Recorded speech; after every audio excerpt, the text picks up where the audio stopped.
செய்து பூஜிக்கும் பக்தி அதிலும் உன்னை காணலாம்.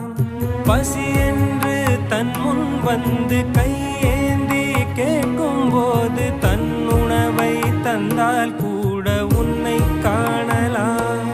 உன்னை காண பல கோடி இங்கு வாரி இறைக்கிறார்கள். எளிதாக உன்னை சேர இங்கு யாரு நினைக்கிறார்கள். அலங்காரம் அதில் நீ இல்லை, அகங்கார மனதில் இல்லை. துளி கள்ளம் கபடம் கலந்திடாத அன்பில் இருக்கிறாய். உணர்ந்தேன் உனையே